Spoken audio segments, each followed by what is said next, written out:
What is up, everyone? It is Cody here with a Kubicon Jeep and another episode of the Jeep TJ 1-ton build. Today we are going to be putting the MotoBilt 15-gallon fuel cell into the back of the Jeep.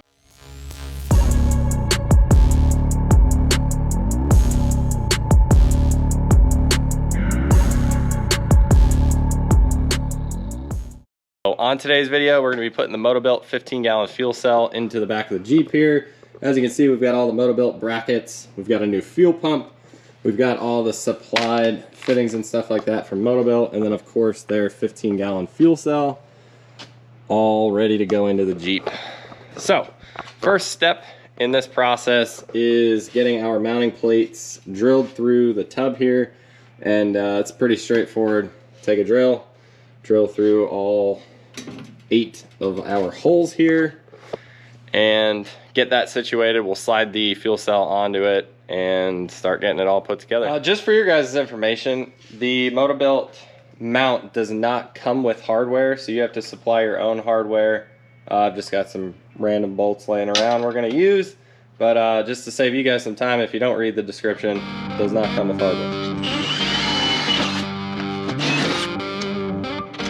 We're going to put our plate back in. Line it up with our holes.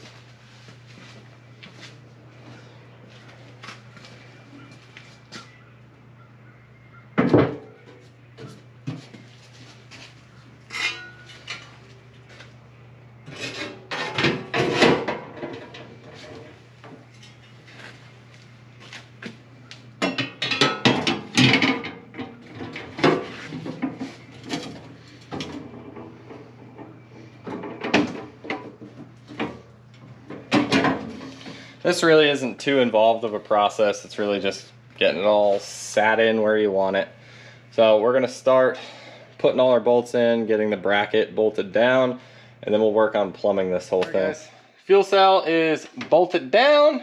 Now we have our fuel pump ring and assembly here, and then we have our filler neck assembly. We're gonna start with the filler neck here. Here's our hardware and then our rollover valve right there. We're going to start with the filler neck assembly. We're going to get that installed because the nuts on those are facing down. You want to be able to access through here, obviously, to be able to put them in. So following MotoBilt's instructions, it's pretty straightforward.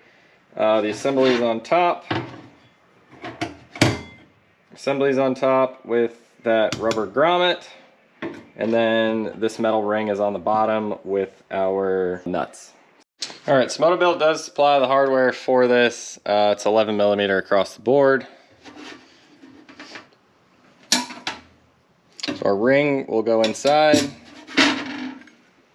Our rubber grommet with the fuel filler neck will go on top here.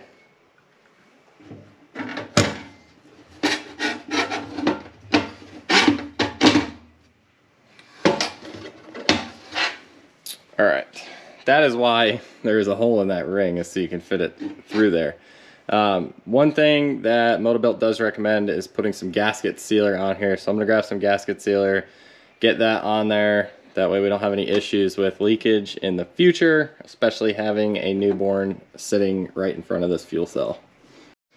Alright, so I've got some fuel compatible RTV here. It's meant for being around fuel systems, so just gonna coat this whole thing in RTV. We'll coat the gasket in RTV. That way we don't have any leakage issues down the road.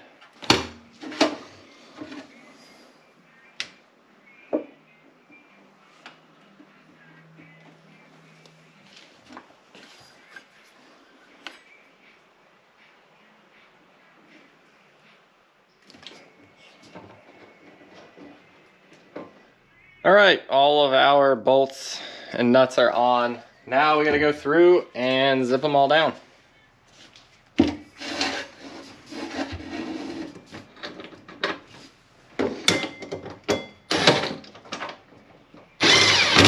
Our filler neck is on. As you can see, there's not really a torque spec to these. I was watching more of the gasket here, and I was watching it just push out just a little bit, even across the whole thing here.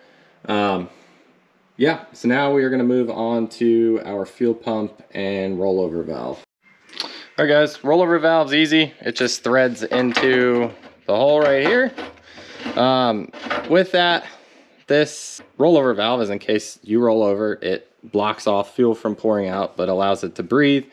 I'm gonna run a hose probably out down below the Jeep here somewhere, so that way it is out of the cab and not venting into our cab here, but that'll get tightened down, and I'm gonna run a hose probably down the side and let all the fumes go out the back. All right, this is a little cheat code for you guys because I have freaking big arms. MotoBilt recommends tack welding these nuts on and then flipping the ring and putting it up through here if you don't have access to get down there. Realistically, we're not gonna have access because the fuel pump's gonna be in the way to get down in here and be able to put all these nuts on. So what I'm gonna do is tack weld all these onto the ring that's gonna be underneath here, and then that way when we come back, I can put this ring in and all the nuts are just sitting there. We just gotta tighten the nuts down on this end. This is gonna save us a ton of time, especially if we're out on the trail and a fuel pump goes bad. We don't have to fight with it so much. It's more of a, you know, unbolt it from the top here and pop it out type of deal instead of trying to mess with reaching down in there with fuel and everything else. So I'm gonna tack weld all these, catch back up with you guys. The metal ring with the bolts tacked on is all in. The reason why I'm not showing you that is because it was a giant pain in the butt to get them back in. I will say if you're gonna do that, 100% make sure that those bolts are in perfectly flat. You guys watched me do it. I thought they were in flat. Evidently they were not, so it was a pain in the ass. But next step is putting our gasket on, a little bit of gasket sealer, and then our fuel pump and our fuel pump locking ring.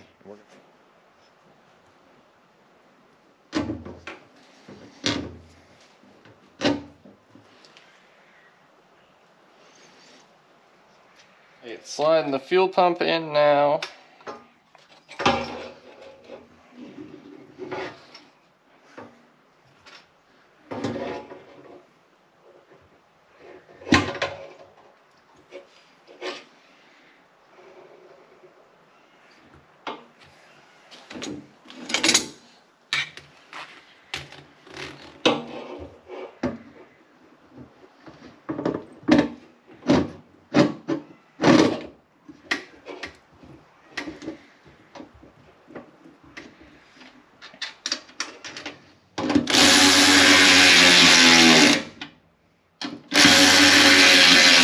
And there you have it. This is the fully installed 15-gallon MotoBilt fuel cell. As you can see, you got plenty of space for a seat in the front there. Fill port, fuel pump, and rollover valve, breather valve. Just remember, they do not supply you guys with the mounting hardware. You will have to buy that separately or just have nuts and bolts laying around. But all in all, very straightforward, pretty easy thing to do. Of all the things we've done on the Jeep, it's probably one of the easier. But hopefully this video helps you guys. And if you haven't already, make sure you comment, like, and subscribe. We are building a bad 1-ton Jeep TJ. And you guys aren't gonna wanna miss any of the action. We got videos coming out left and right now as we are racing to get this thing done before spring of 2025 so we can go wheeling. We will catch you guys on the next episode of the Jeep TJ 1-ton build. See ya.